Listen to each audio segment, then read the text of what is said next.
Regardez-la. Pathétique et inutile. Une honte pour tout le monde ici.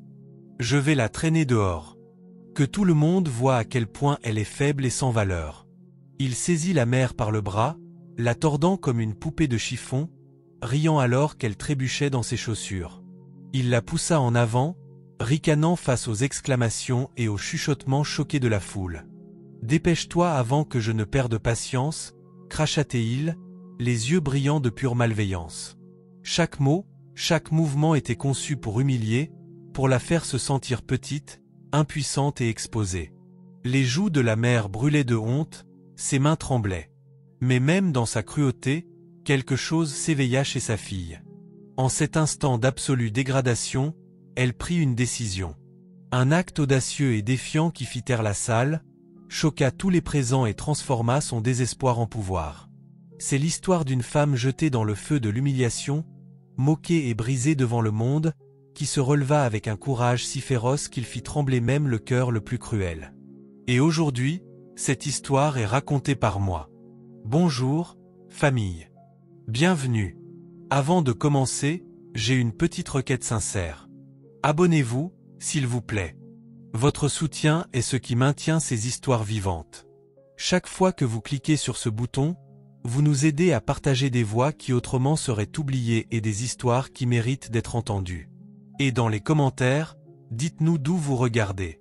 Parce qu'ensemble, nous ne racontons pas seulement des histoires. Nous gardons l'espoir vivant. La salle de réception scintillait comme un rêve. Des lustres dorés illuminaient la vaste pièce et une musique douce flottait dans l'air. Rires, tintements de verre et murmures d'admiration suivaient Emma partout où elle allait.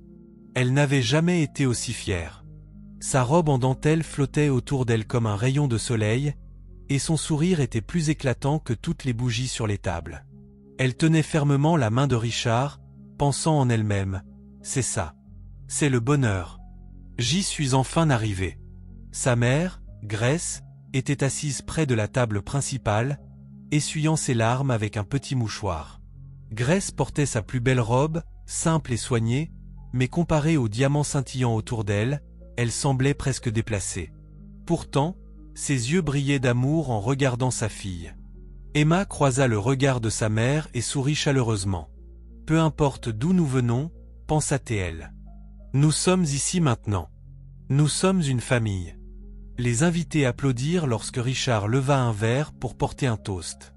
Sa voix grave résonna facilement dans la pièce. « À ma magnifique épouse, Emma, » dit-il avec un sourire charmant.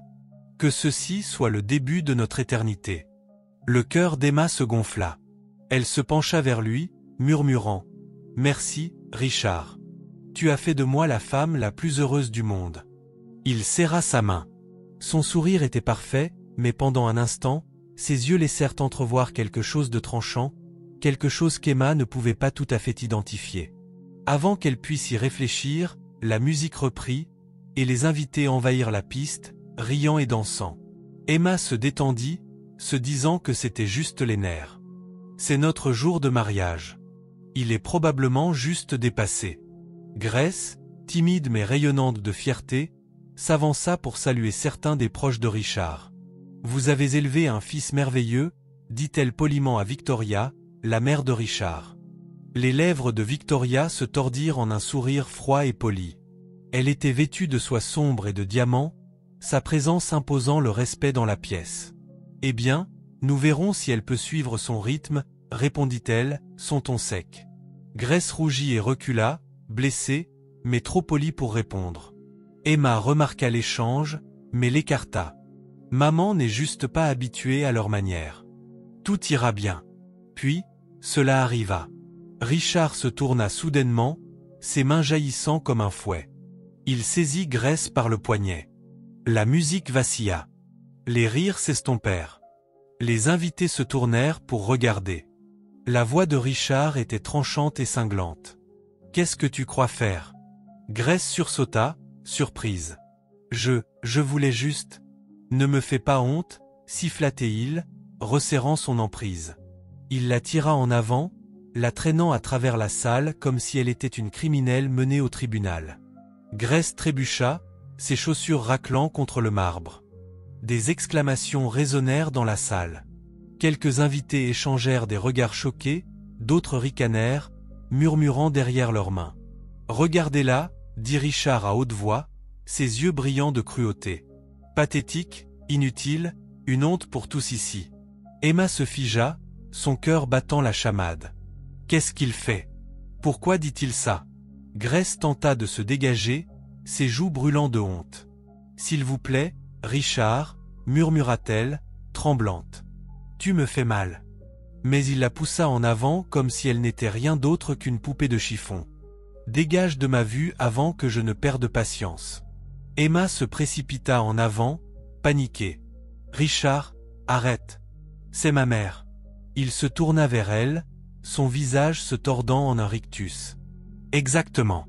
Ta mère, qui ternit mon nom, assise ici comme si elle avait sa place parmi les vrais gens. » Il pointa les invités. « Tu vois comme ils rient? Tu entends les murmures? Ils savent la vérité. Elle n'a pas sa place ici, et toi non plus. » Le monde d'Emma vacilla. Elle sentit le poids de centaines de regards sur elle. Les murmures transperçaient l'air comme des couteaux. « Est-ce réel ?» murmura quelqu'un. « Pourquoi dirait-il ça ?» demanda une autre voix. « Elle vient d'une famille pauvre, non ?» ricana une voix moqueuse. La poitrine d'Emma se serra. Elle regarda sa mère, qui se tenait tremblante, les mains crispées l'une contre l'autre. Les yeux de Grace étaient remplis de larmes, mais elle ne dit rien. « Richard, s'il te plaît, » murmura Emma, la voix brisée. « Ne fais pas ça. Pas ici. » Mais Richard ricana. « C'est exactement l'endroit. Que tout le monde voit qui tu es vraiment. La fille d'une mendiante qui pensait pouvoir s'élever dans la société. N'oublie pas ta place, Emma. Tu n'es ici que parce que je l'ai permis. » Les lèvres d'Emma s'entr'ouvrirent, mais aucun son n'en sortit. Son conte de fées s'était effondré en quelques minutes, et Richard, calme et cruel, se tenait fier au centre de tout cela, comme si cela avait été son plan depuis le début. La salle était silencieuse, hormis le faible bourdonnement des lustres au-dessus. Les invités se tortillaient, mal à l'aise, certains baissant les yeux sur leurs verres, d'autres murmurant derrière leurs mains ornées de bijoux. La musique s'était complètement arrêtée. Emma restait figée, son cœur battant dans ses oreilles. Le poignet de sa mère portait encore la marque rouge de l'emprise de Richard. La voix de Grace trembla. « Richard, je n'ai jamais voulu manquer de respect. Je voulais juste remercier votre famille. » « Remercier ma famille ?» Richard éclata d'un rire sec. « Tu penses qu'ils ont besoin de tes remerciements? Te rends-tu compte de la honte que tu apportes à cette salle rien qu'en étant ici ?» Des exclamations parcoururent la foule à nouveau. Certains secouaient la tête avec pitié. D'autres, ses amis, riaient doucement, profitant du spectacle. Emma saisit désespérément le bras de Richard. « Arrête. Tu l'humilies.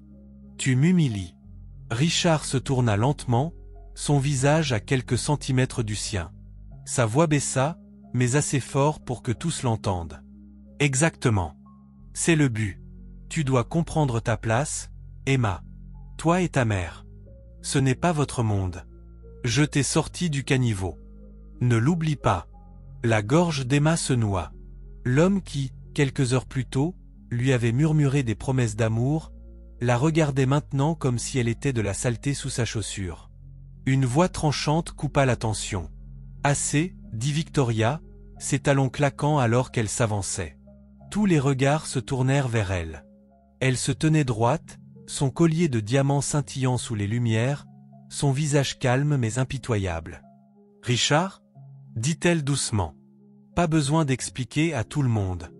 Ils savent déjà. » Les yeux d'Emma se posèrent sur sa belle-mère. « Quoi ?» demanda-t-elle, la voix tremblante. Victoria inclina la tête, son ton poli mais empreint de venin. « Que nous t'avons sauvé. Nous t'avons tiré de la pauvreté.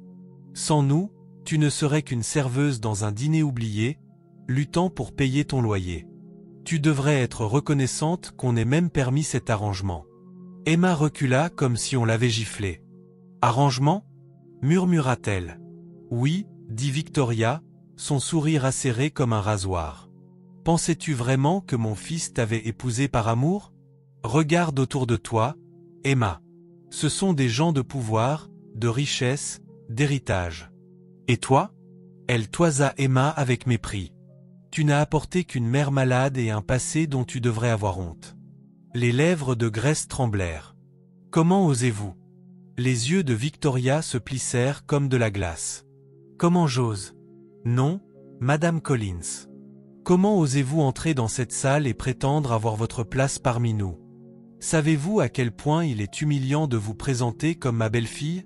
Vous auriez dû rester à votre place, cachée, silencieuse, invisible. Un rire cruel s'éleva du fond de la salle. Le visage d'Emma brûlait. Ses doigts tremblaient alors qu'elle serrait sa robe. Richard s'approcha, glissant nonchalamment un bras autour de Sophie. Oui, Sophie. La femme qu'Emma n'avait remarquée qu'en passant plus tôt. Sophie se tenait là, satisfaite, ses lèvres rouges s'incurvant de contentement, comme si elle avait attendu ce moment. Richard haussa la voix pour que tous l'entendent. Ma famille mérite mieux que cette plaisanterie. Ce soir marque le début de l'apprentissage d'Emma de sa véritable place. Elle se pliera à notre volonté, ou elle sera rejetée. Et croyez-moi, personne ici ne la regrettera. Les mots transpercèrent la poitrine d'Emma. Elle sentit l'air quitter ses poumons, le sol vaciller sous elle. Son rêve, son mariage, son amour, tout cela révélé comme un jeu cruel. Grace saisit le bras de sa fille. Emma, partons. Nous n'avons pas besoin de ça. Nous n'avons pas besoin d'eux. Mais Emma ne pouvait pas bouger. Son corps refusait de répondre. Elle fixa Richard, cherchant ne serait-ce qu'une lueur de l'homme qui lui avait murmuré qu'il l'aimait. Mais il n'y avait rien, seulement une froide satisfaction. Un murmure se répandit dans la salle. Était-ce un piège? Elle aurait dû le savoir. Elle est finie. Les chuchotements blessaient plus que les mots criés à haute voix. Chacun entaillait un peu plus sa dignité. Le coup final de Victoria fut rapide et cinglant. Tu resteras, Emma. Tu souriras. Tu joueras le rôle que nous te donnerons. Parce que si tu ne le fais pas, nous ferons en sorte que le monde te voie pour ce que tu es. Une fille ingrate et désespérée qui s'est frayé un chemin dans une famille qu'elle ne méritait pas. Les larmes brouillaient la vision d'Emma. Elle voulait crier, courir, se battre, mais son corps était paralysé par la honte. Sa mère, tremblante mais déterminée, releva le menton. « Vous pensez peut-être l'avoir brisé ce soir » dit Grace d'une voix assurée. « Mais vous verrez. Un jour viendra où vous regretterez ceci. » La foule ricana devant l'audace de la vieille femme, mais Emma sentit la main de sa mère se resserrer dans la sienne. En cet instant d'humiliation absolue, une petite flamme s'alluma dans le cœur d'Emma. Elle ne le savait pas encore, mais c'était le moment où son désespoir commença à se transformer en défi. Et Richard, si sûr de sa victoire, n'avait aucune idée qu'il venait d'éveiller la seule chose qu'il craignait le plus, la volonté d'Emma de riposter. Si vous ne vous êtes pas encore abonné, nous serions ravis que vous rejoigniez notre communauté en appuyant sur le bouton d'abonnement. À travers nos histoires, nous construisons l'espoir et offrons un avenir aux enfants et aux femmes maltraitées à travers le monde. Motivez-nous en vous abonnant et en activant la cloche de notification pour ne jamais manquer une histoire qui compte. Dites-nous également dans les commentaires d'où vous regardez et comment cette histoire vous a touché. La lune de miel était censée être un nouveau départ, une chance de guérir de la scène hideuse du mariage. Emma se disait que Richard avait juste été ivre, stressé ou emporté par le moment. Peut-être que ça n'arrivera plus, pensait-elle désespérément. Mais ses espoirs volèrent en éclats dès la première nuit. Ils arrivèrent dans un complexe de luxe au bord de la mer. Le ciel était peint d'étoiles, et le bruit des vagues aurait dû être apaisant. Emma entra dans la suite avec une excitation nerveuse, pour se figer devant la scène qui l'attendait. Sophie était déjà là. La même Sophie qui avait ricané face à son humiliation pendant la réception, maintenant allongée nonchalamment sur le canapé dans une robe de soie, un verre de vin à la main. L'estomac d'Emma se noua. Quoi? Qu'est-ce qu'elle fait ici? Richard n'avait même pas l'air honteux. Il embrassa Sophie sur les lèvres devant elle, ricanant comme s'il défiait Emma de protester. Habitue-toi, dit-il platement. Elle fait partie de ma vie. Si tu es intelligente, tu l'accepteras. Les mains d'Emma tremblaient. Richard, c'est notre lune de miel. Comment peux-tu? Richard la coupa, sa voix tranchante comme une lame. Ne joue pas les innocentes. Tu sais ce que tu es pour moi. Tu n'es pas ma femme. Tu es une doublure, un outil. Sophie est ma véritable partenaire. Sophie s'adossa, son rire cruel et léger. Il a raison, chérie. Ne te rends pas malade pour ça. Certaines femmes savent retenir l'attention d'un homme. D'autres, elles toisa Emma avec mépris, d'autres se contentent de rester assises et de pleurer. La poitrine d'Emma brûlait. Elle sentit son cœur se briser à nouveau, mais elle resta silencieuse, sa fierté la maintenant à peine. Les jours suivants furent pires qu'un cauchemar. Richard exhibait Sophie partout où ils allaient, au dîner, aux fêtes, même en public. Il l'embrassait ouvertement, lui tenait la main, lui murmurait à l'oreille, tandis qu'Emma marchait derrière eux comme une ombre. Un soir, quand Emma craqua enfin et murmura « Tu m'humilies », Richard éclata de rire en plein visage. « T'humilier » ricana-t-il. « Tu m'humilies tous les jours par ton existence. Sois reconnaissante que je te garde encore. » La torture ne s'arrêtait pas à Richard. Victoria devint le bourreau quotidien d'Emma. Un matin, au petit déjeuner, elle parla doucement, ses mots empreints de venin. « Les hommes s'égarent, Emma. C'est naturel. Mais une épouse intelligente connaît son rôle. Reste silencieuse, souris, et remercie-le de ne pas t'avoir jeté dehors. » Les yeux d'Emma se remplirent de larmes. Mais le mariage ne devrait-il pas être une question d'amour? De respect? Le sourire de Victoria s'élargit, acéré comme du verre. Oh, pauvre enfant! L'amour, c'est pour les égaux. Penses-tu être son égal? Tu devrais être reconnaissante qu'il te laisse même t'asseoir à la même table. Les mains d'Emma se crispèrent sous la nappe, ses jointures blanches. Mais le regard assuré de Victoria écrasa son esprit. Lentement, Emma commença à douter d'elle-même. Peut-être a-t-elle raison. Peut-être devrais-je être reconnaissante. Peut-être est-ce tout ce que je mérite. Sa confiance s'évanouit jour après jour, goutte à goutte, jusqu'à ce qu'il ne reste plus que la honte. Lorsqu'ils rentrèrent chez eux, les dégâts s'étaient déjà propagés au-delà de la famille. Les rumeurs se répandaient en ville comme un feu de forêt. Elle est stérile, chuchotaient les gens. C'est pourquoi Richard est avec Sophie. Elle l'a piégé dans le mariage. Si désespérée. Elle n'est qu'une plaisanterie. Emma essaya d'appeler ses anciens amis, espérant trouver du réconfort. Mais un à un, ils s'éloignèrent. Les excuses s'accumulaient. Occupé, en déplacement. Peut-être une autre fois. La vérité était claire. Personne ne voulait être associé à la femme que la puissante famille Callahan moquait. Même au supermarché, Emma sentait les regards la suivre, entendait de faibles rires quand elle passait. Elle était devenue l'histoire que tout le monde aimait murmurer, l'idiote qui pensait pouvoir grimper trop haut. La seule personne qui se tenait encore à ses côtés était Grace. Sa mère prit ses mains un soir et dit « Emma, mon enfant, écoute-moi. Cet homme va te détruire. Sa famille est du poison. Tu n'as pas à rester. » Emma secoua la tête, les larmes coulant librement. « Maman, j'ai prêté serment. Je ne peux pas simplement partir. Que diront les gens ?» Les yeux de Grace se remplirent de douleur. Ils disent déjà le pire. Ne leur donne pas le pouvoir de te garder prisonnière. Tu as encore le choix. Mais Emma ne pouvait pas écouter. La honte la retenait plus fort que n'importe quelle chaîne. Partir semblait admettre la défaite, et elle n'était pas prête à abandonner le rêve auquel elle s'était accrochée depuis le début. Puis, un après-midi, une lueur de vérité perça le brouillard. Emma rencontra un vieil ami de la famille, Thomas, un avocat qui avait connu son défunt père. Il l'invita à son bureau, la voix lourde d'inquiétude. « Emma, dit-il doucement, glissant un dossier sur son bureau. Je ne sais pas si tu te rends compte, mais ton père t'a laissé quelque chose. Son domaine, les terres, les comptes, tout est à ton nom. Ça vaut des millions. » Emma cligna des yeux, son cœur battant la chamade. « Quoi? Ce n'est pas possible. Richard m'a dit. » Thomas secoua la tête fermement. « Non. La famille de Richard m'a approché des mois avant le mariage pour tenter d'y accéder. J'ai refusé. Je soupçonnais que quelque chose n'allait pas, mais je ne voulais pas te blesser. Emma, tu dois comprendre, ce mariage n'était pas une question d'amour. C'était un piège. Le sang d'Emma se glaça. Son esprit remonta au ricanement, à l'humiliation, à la cruauté. Soudain, tout prit sens. Richard ne l'avait jamais voulu. Il voulait son héritage.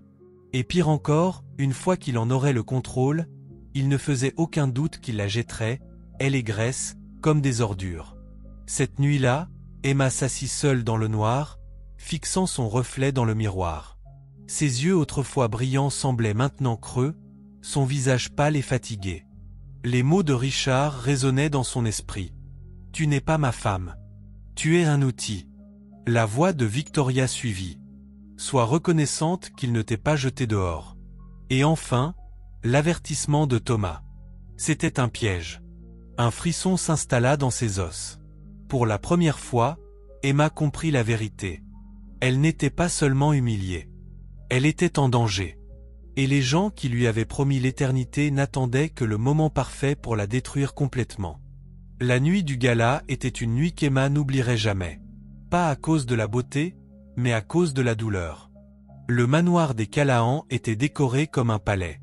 Des lustres en cristal scintillaient de lumière. Des rideaux dorés encadraient les hautes fenêtres, et l'air vibrait de parfums et d'argent. Des hommes en costumes élégants et des femmes en robes semblables à des étoiles mouvantes remplissaient la salle de bal. Les flashs des appareils photo capturaient chaque seconde de l'événement. Emma, vêtue d'une robe argentée pâle que Richard avait jetée sur son lit ce matin-là, entra à ses côtés. Elle n'avait pas choisi la robe. Elle n'avait pas choisi de venir. Mais Richard avait été clair. Elle n'avait pas le choix. « Tu te tiendras à mes côtés ce soir », avait-il ordonné. « Tu souriras quand je te dirai de sourire, et tu resteras silencieuse quoi qu'il arrive. » Son emprise sur son bras, alors qu'ils entraient dans la salle de bal, semblait plus une entrave qu'une caresse de mari. La mère d'Emma, Grace, l'avait supplié de ne pas y aller. « Emma, tu n'as pas à le laisser t'exhiber comme ça. Reste à la maison avec moi. Laisse-les jouer leur jeu cruel sans toi. » Mais Emma avait murmuré, les lèvres tremblantes. « Si je n'y vais pas, ce sera encore pire. » Maintenant, alors qu'elle se tenait dans la grande salle avec des regards brûlants sur elle, elle se demandait si elle avait fait le bon choix. La soirée commença comme la plupart des galas. Boissons, discours, rires qui ne semblaient pas sincères. Emma gardait les yeux baissés, les mains jointes devant elle. Elle se forçait à sourire légèrement quand les gens la saluaient de la tête, mais personne ne s'attardait assez longtemps pour vraiment la saluer. Puis, à mi-chemin de la soirée, Richard demanda l'attention. Il tapa son verre avec une fourchette en argent, sa voix résonnant. « Mesdames et messieurs, puis-je avoir votre attention ?» La musique s'éteignit. Les conversations se turent. Tous les regards se tournèrent vers lui. L'estomac d'Emma se noua. Elle leva les yeux vers lui, nerveuse. Quelque chose dans son sourire lui disait qu'elle allait encore être utilisée. Richard tenait la main de Sophie alors qu'il la tirait sous les projecteurs. Sophie portait une robe rouge scintillante qui épousait son corps comme une seconde peau. Elle était radieuse, satisfaite, triomphante. Emma sentit son cœur se briser avant même qu'il ne parle. Les yeux de Grace se remplirent de larmes. Mais cette fois, elles étaient fières. « C'est ma fille. » Emma serra les documents contre sa poitrine, son cœur battant la chamade. Pour la première fois depuis son jour de mariage, elle ne se sentait pas comme une victime. Elle ressentait autre chose, quelque chose qu'elle n'avait pas ressenti depuis longtemps. L'espoir. Et sous cet espoir brûlait une étincelle de feu. Richard et Victoria avaient écrasé sa dignité, l'avaient traînée dans les cendres. Mais des cendres, quelque chose de plus fort pouvait surgir. Et Emma était prête. Le domaine des Callahan brillait comme un palais cette nuit-là. Des lanternes dorées bordaient l'allée et la salle de bal scintillaient de cristaux, de roses et de tours de champagne. Les rires flottaient à travers les portes ouvertes alors que les reporters prenaient des photos du couple de l'heure, Richard et Sophie. Une bannière au-dessus de la scène disait « Célébration du véritable amour ». Emma observait depuis les ombres à l'entrée, le bras de sa mère fermement autour du sien. Les yeux de Grace se posèrent nerveusement sur sa fille. Emma, es-tu sûre de toi? Le visage d'Emma était calme, mais sa voix portait une détermination d'acier. Ils ont voulu me briser en public. Ce soir, je les achèverai en public ensemble. Elles entrèrent dans la salle de bal. La musique vacilla. Des exclamations se répandirent comme un feu. Les têtes se tournèrent. Les gens chuchotaient. Est-ce Emma? Elle ose se montrer? Elle va être déchirée. Richard, debout au centre avec Sophie à ses côtés, se figea en la voyant, ses lèvres se tordant en un rictus. Eh bien, regardez qui est revenu en rampant. La petite mendiante qui ne pouvait pas rester à l'écart. Sophie rit, se pressant plus près de lui. Emma, chérie, n'as-tu pas eu assez d'humiliation? Emma ne broncha pas. Elle avança avec des pas lents et délibérés, sa robe argentée captant la lumière. Grace suivait de près, le menton relevé, n'étant plus la femme tremblante traînée à travers une salle. La voix d'Emma résonna clairement. Ne t'inquiète pas, Richard. Ce soir, il ne s'agit pas de mon humiliation. Ce soir, il s'agit de la tienne. La foule s'agita. Des téléphones se levèrent discrètement, enregistrant chaque mot. Le rictus de Richard vacilla. De quoi parles-tu? Emma fouilla dans son petit sac et en sortit un petit appareil. Elle appuya sur lecture. La voix de Richard remplit la salle de bal. Froide et cruelle, capturée avec une clarté parfaite. Elle n'est pas ma femme. Elle est un outil. Une fois que j'aurai son héritage, elle et sa pathétique mère seront dehors. La salle devint silencieuse. Chaque invité fixa Richard. Son visage pâlit, puis rougit. Ce n'est pas. C'est faux, cria-t-il. Les yeux calmes d'Emma croisèrent les siens. C'est ta voix, Richard. Tes mots. Et j'en ai fini d'être silencieuse.